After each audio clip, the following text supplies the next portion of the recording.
Is your business protected against the threat of malicious litigation and frivolous lawsuits? Are you sinking company profits into marketing campaigns that do nothing to contribute to the growth of your business?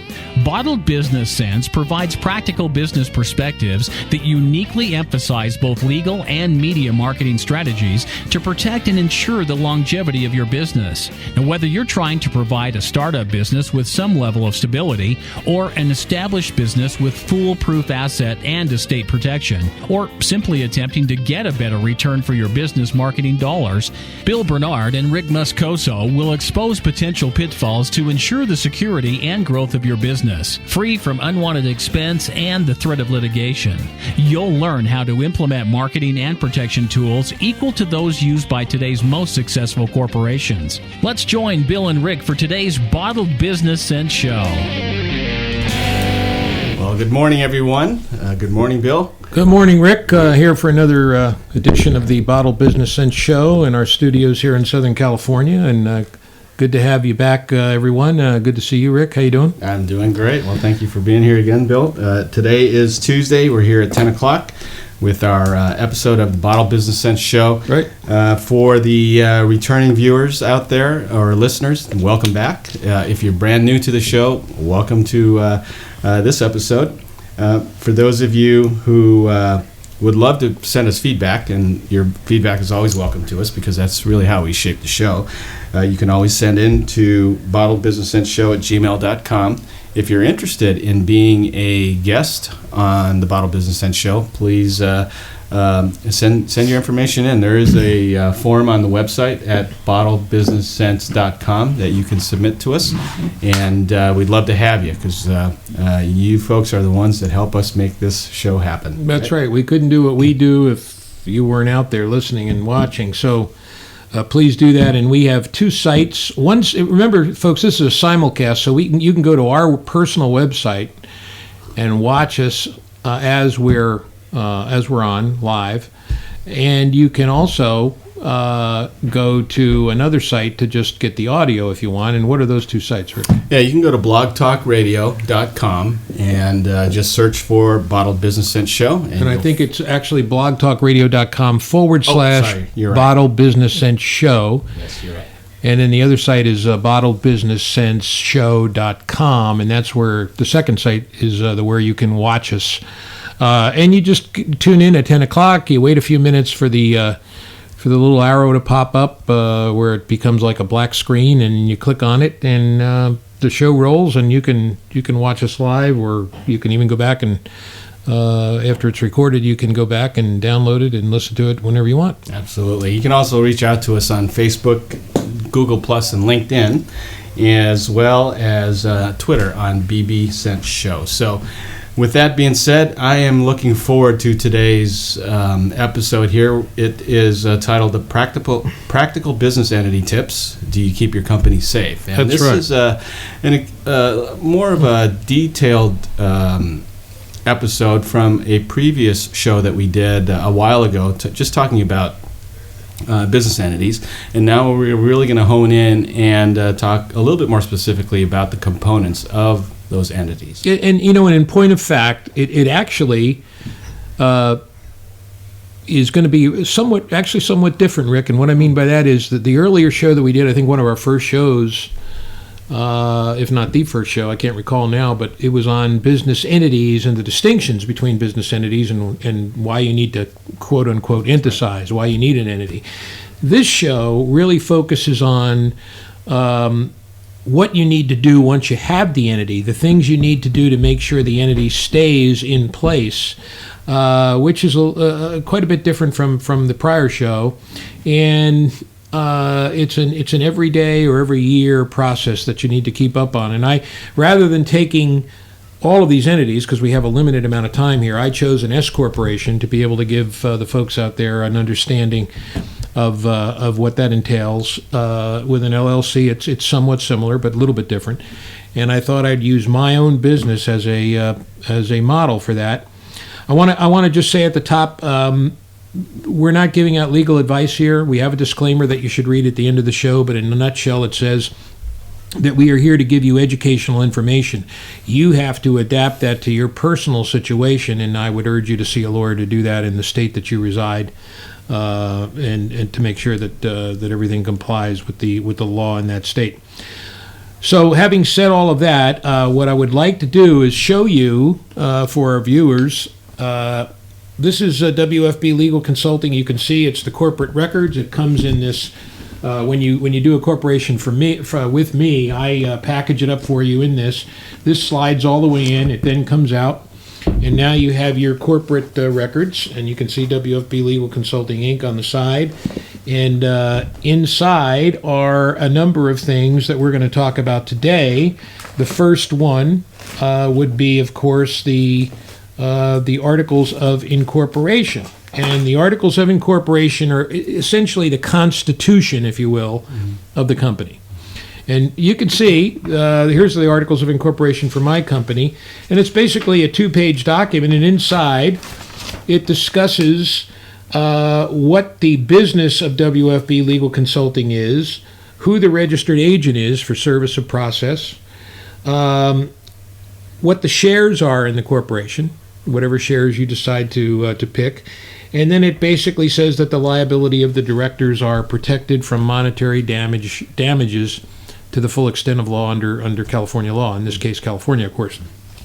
And this is the protection that you receive when you have a corporation or an LLC.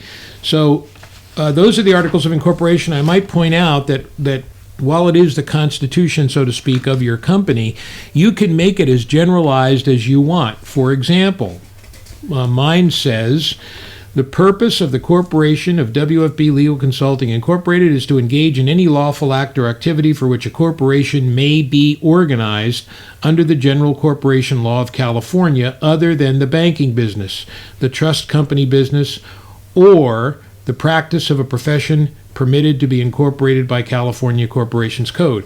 So that allows me to practice law or anything else I might want to fashion other than the trust business, the banking business, or some unauthorized illegal business, in effect.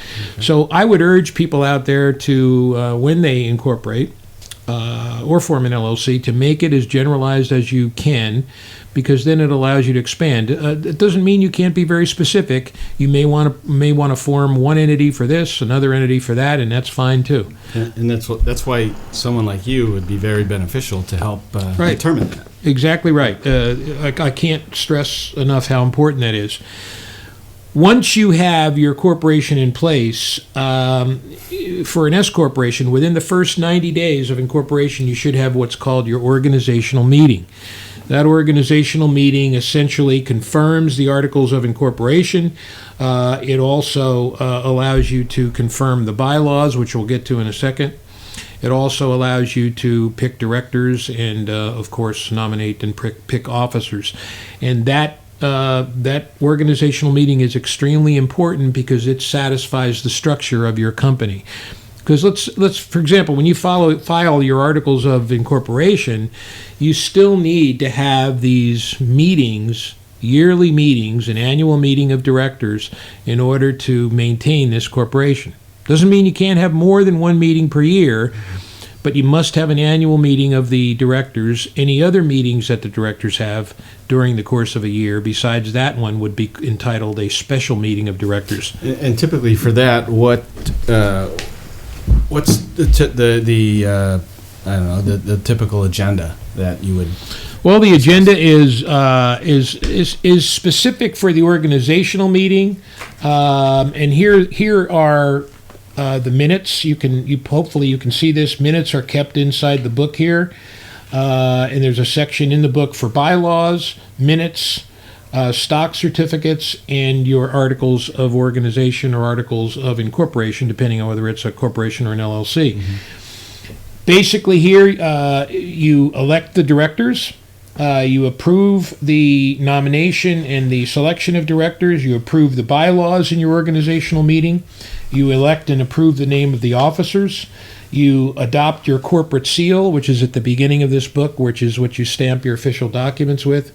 You establish the value of your stock, and you also confirm your registered agent, and you also, of course, issue the stock to whoever you want to issue it to, among any other business decisions that you may want to make.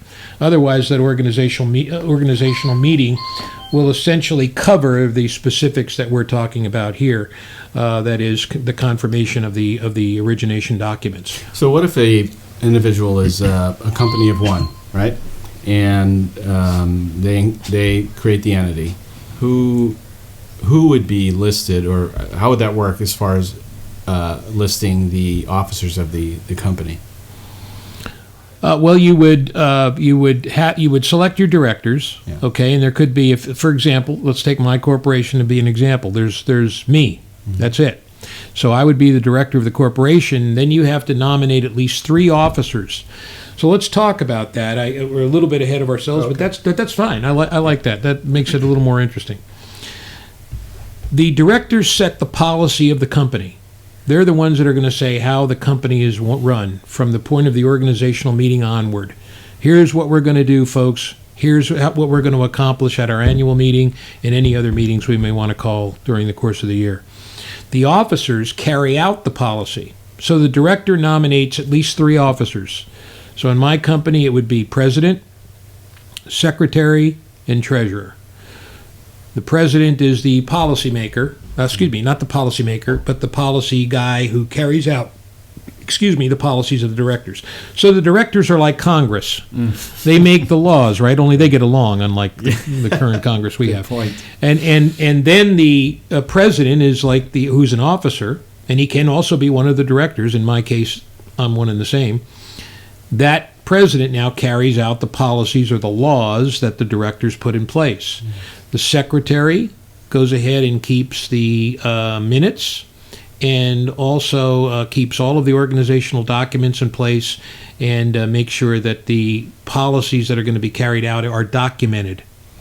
And of course, the treasurer keeps all the company books and knows all the finances of the company. So in your case, are you all of them? I'm all of them. Yeah. Yep. Okay. I wear every hat in the company because I am I don't want anybody else to have control of my company other than me. That's not to say that I wouldn't consider it at some point if the right circumstances came along, Rick. But candidly, I value the running of a boutique firm where I can pay attention to my clients and give them full service, and I'm the guy that's pulling all the strings. Right. Okay. Let's talk about the bylaws for just a minute. The bylaws are really the rules and regulations that are adopted by the directors. Remember now, you can also have shareholders in the company who you sell stock to, and they don't have any policy-making decisions at all. The directors, who are also shareholders, would have the policy-making decisions. Mm-hmm. So I could issue stock to you, for example, if I wanted you to buy into my company, but I would still be the only director, unless I decided to make you a director, and that would entail circumstances where you're going to contribute a certain amount of money to the company or services or whatever. Mm-hmm. But since you're not a lawyer, I probably wouldn't consider you to be one in the first place. So, nor would I want. Yeah, nor would you want to get into that, right? But the bylaws are a private document that are not filed with any company whatsoever. And if you look over here in the book, you'll see it says corporate bylaws. And those bylaws are quite extensive. It basically gives you all of the ins and outs, who can enter into contracts, who can get loans on the company, the process by which directors are selected, what do you need to have a quorum in order to vote, all of the voting shares, who has them and how are they operating, when the meetings are to take place. So while the Articles of Incorporation simply establish the corporation in the form of a constitutional amendment, if you will, it's not really an amendment, but it's an establishment of a document that allows your company to function, the bylaws then lay out all of the laws of how the company is going to operate. And whenever the directors enact policies that I spoke of earlier, they have to enact policies pursuant to what they're allowed to do by way of the bylaws. Okay. I have a lot of questions in regards to that, but before I ask, I think let's just take a brief break here Yes. and talk about our Let's first talk. sponsor. Let's talk about a great, unique sponsor who's been on the show before. Not on the show physically, but we've advertised his business before. His name is Rick Riegel, Riegle, Riegle, and he is an investment advisor at Edward Jones, and he's located at 30110. That's 30110 Crown Valley Parkway, Suite 104. In Laguna Niguel, California, 92677. And Rick's got this unique genius about him, and that enables him to put your money in the right place and make it grow. And believe me, I've dealt with a lot of advisors in my business, dealing with all kinds of contracts and all kinds of people who need estate plans and things of that nature, who need corporate entities. And Rick is by far a very unique guy, because he not only comes in contact with the clientele that really need the services I provide, but he also advises them strongly that as part of his investment policy, you need to have an estate plan or you need to have a corporate entity. He makes that part of his entire presentation. Rick Riegel, Edward Jones, 30110 Crown Valley Parkway, Suite 104, 92677, and he can be contacted at 949 area code 249-8248. That's 949-249-8248. Rick Riegel. Okay. Excellent. Okay.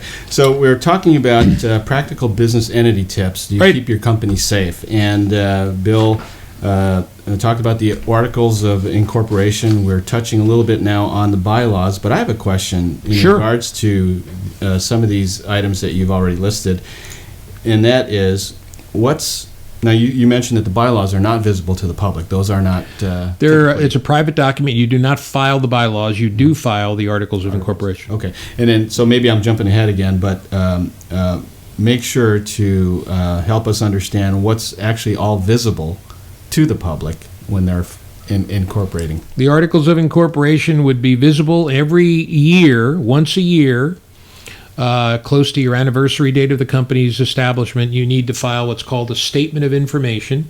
It's usually a one-page document. You file it. You can file it online. I think it's a $20 or $25 fee, and you list all of the directors and the officers, or the information about the company, and who your registered agent is, and that is on file, so people can find out who the officers of the company are, and who's involved in the company.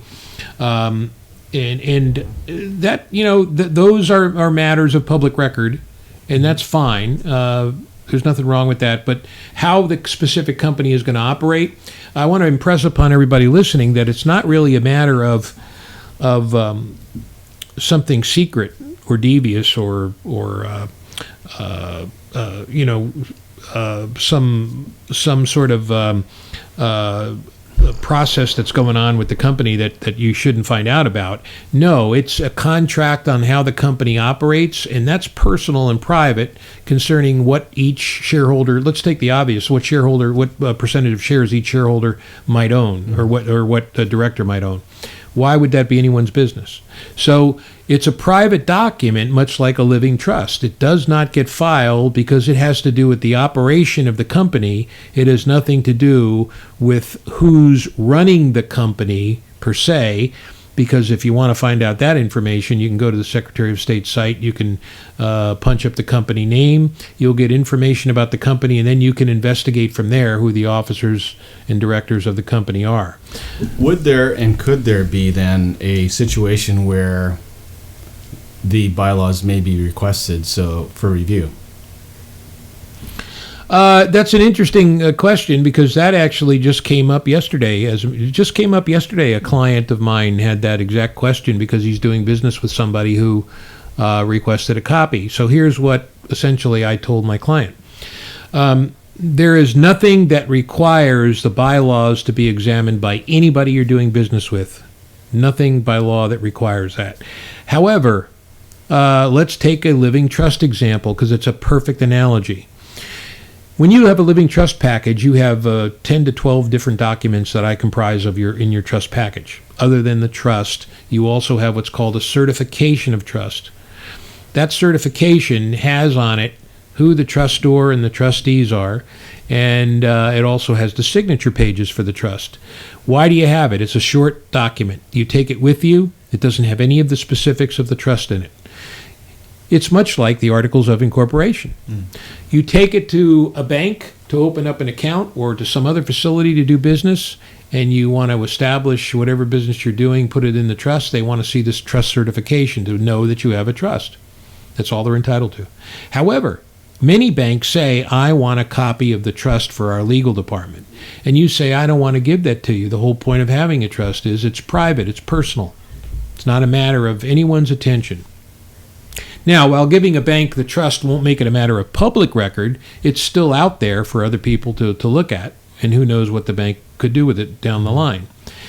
The bank may come back to you, however, and say, you know what, we know it's not required by law for us to have the trust, but that's our policy. And if you want to do business with us, you need to give us your copy of your trust. So, to answer your question, there are companies that you may want to do business with that have, and that's my phone, so excuse me, ladies and gentlemen. You may have a company that wants to do business with you, and they say, I want to see your bylaws. And you say, I really not required to show you my bylaws. And they say, just like the bank, yeah, that's true, but, we want to see them.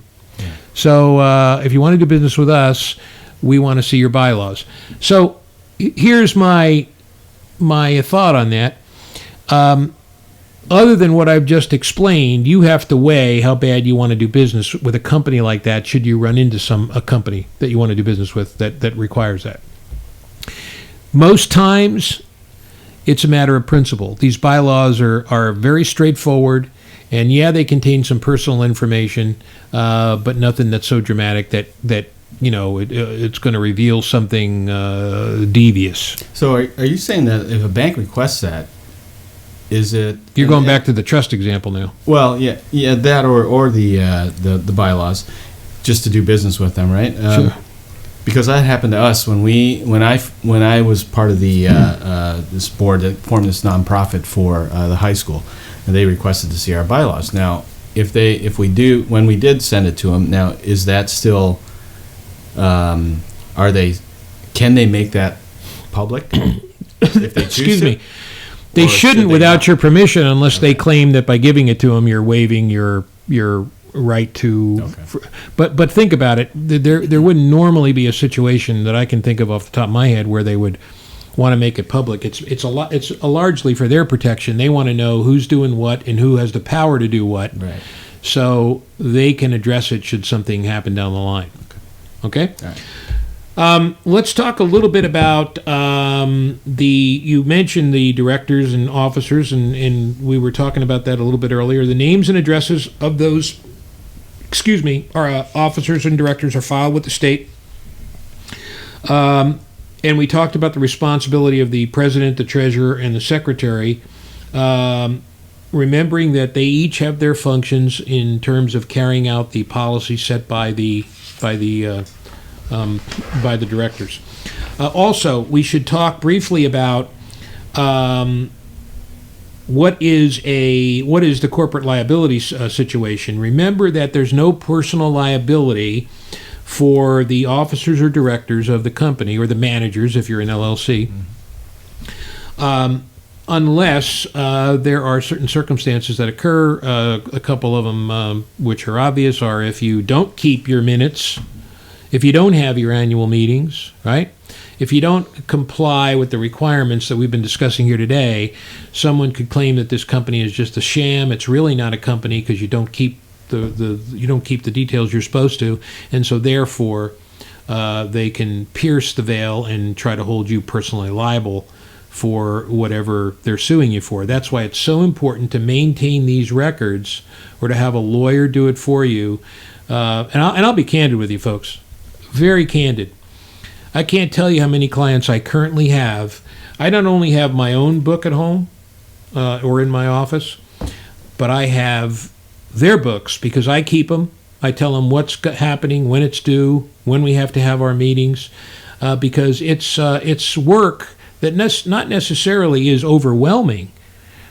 And most of the times, unless you're a large corporation, you're doing it once a year. but they just simply, it's not on their minds. They don't think about it. And so consequently,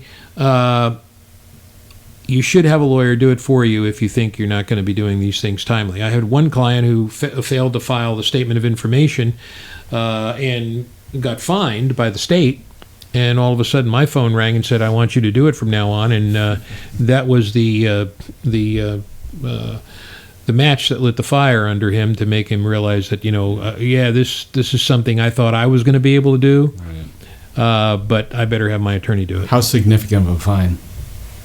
That I can't tell because I can't talk about because of attorney-client privilege in his specific circumstances. But you could get a, we're talking about anywhere between, depending on how long you let it go, it could be in the multiple hundreds of dollars. Okay. So we need to be aware of these things. We need to make sure that we are on board in terms of making sure that these things are fulfilled. Now, I also want to mention that a company can also indemnify the officers. In other words, the company may add another layer of protection onto the officers and directors by saying, we're going to have an indemnification policy, so if you are sued for anything, we're going to indemnify you and pay your attorney's fees and all that good stuff. Remember that that's not going to work, though, if you're engaged in any kind of willful conduct, like fraud, or any kind of intentional conduct.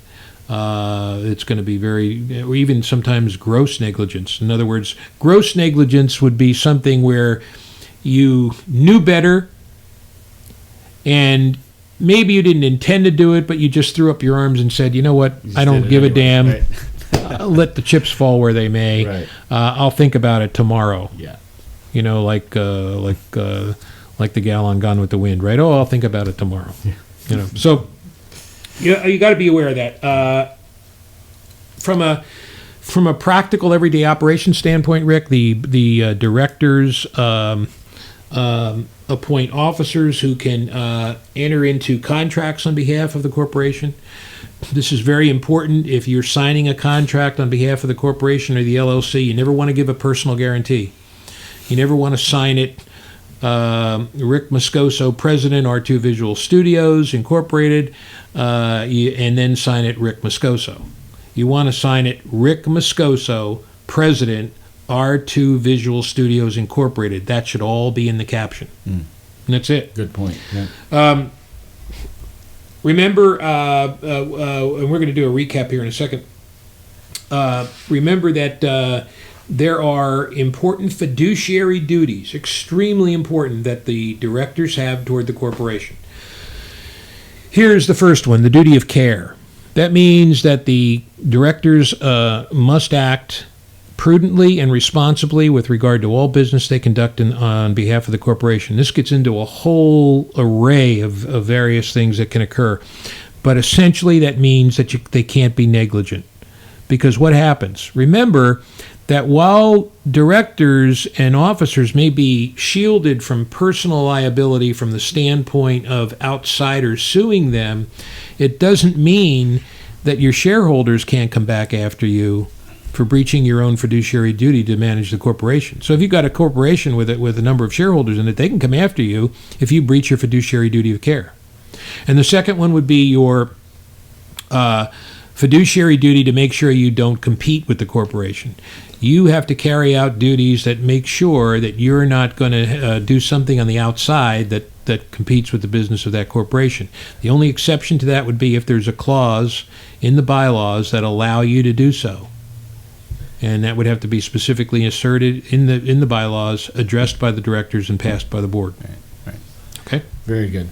Well, this is great. I mean, for a lot of the audience out there, that if you're a solopreneur or a company of small numbers, and you're at the point where you're a little bit overwhelmed with all the duties and generating business. This is just one more thing that you have to worry about, and it's perfect to have an individual like Bill have that Right. that has the organizational skills and has the knowledge of the calendar, when you need to report and the things you need to do. And so if you have any questions or are interested in retaining Bill, as your attorney to take care of a lot of this stuff. What's the best way to get a hold of you, Bill?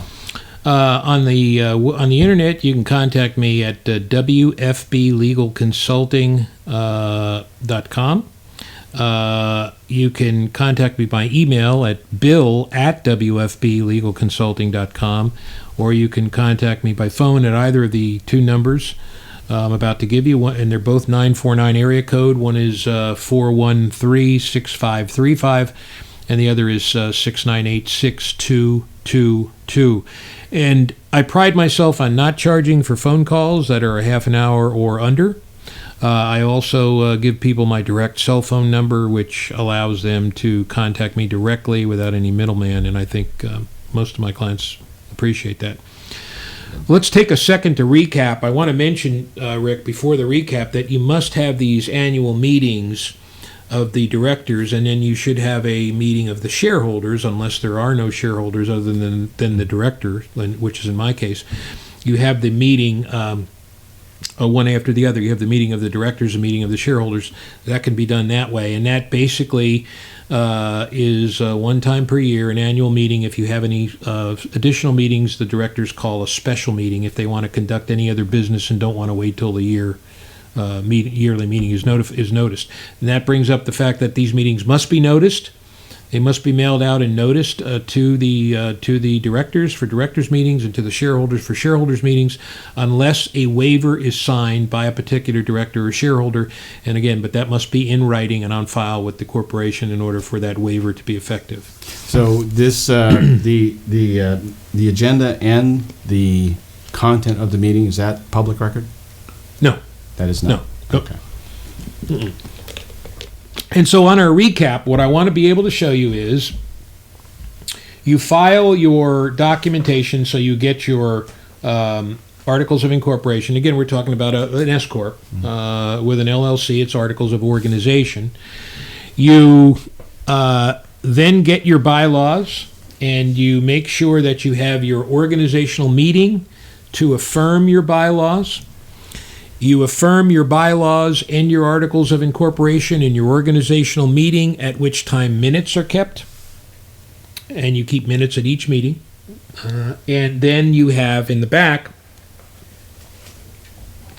your stock certificate that you issue to yourself or that you issue to others if you're bringing them into the company. So you must get your articles, your bylaws, and your organizational meeting, which confirms both of those, and then you must keep your minutes at your annual meeting or for any special meeting of the board that you call in the interim of that year. Mm-hmm. Okay? And remember that this is a responsibility that you must take seriously, because there is no point in going to the extent of getting some sort of entity protection if you're not going to maintain the corporation in an effort to keep it intact. Otherwise, it's a shell corporation. It's a farce, and people are going to be able to get at you. Okay, so that kind of wraps up the show today in terms of what I wanted to cover. I wanted to cover some of the practical applications of this because you need the entity, yes, but then you need to keep it moving and going. And it's much like what we always talk about, the ship in the bottle, where it's protected, but in order for it to keep going and be profitable as a business, you not only need to do marketing, but you need to be able to take care of your organizational stuff so it keeps going forward, or else it's going to stall and sink in the middle of the ocean without an anchor. Right? Well, Bill, this has been a great show. I hope it helped our viewers out there. If you have any questions, Bill's contact information will be listed below. And anything else to add there, Bill? That's it. Looking forward to another great show next week, and I'm appreciative of all the viewers out there and the listeners who are able to take advantage of this. This is stuff you may not ordinarily get anywhere else. It allows you to see us and explain ourselves, and use it as an educational source in whatever you're planning for the future. So I hope it's been helpful. And again, if you have any questions, feel free to give me a call at the information I provided. Excellent. Well, we are the Bottled Business Sense Show. You can reach us at bottledbusinesssenseshow@gmail.com or on social media, on Twitter at BB Sense Show. And we are here every Tuesday morning at 10 o'clock. So with that, we'll sign off until next week. Bill, great show, and we'll see you again next week. Thanks a lot, Rick. Everybody out there, take care. Have a profitable week, and we'll see you next time.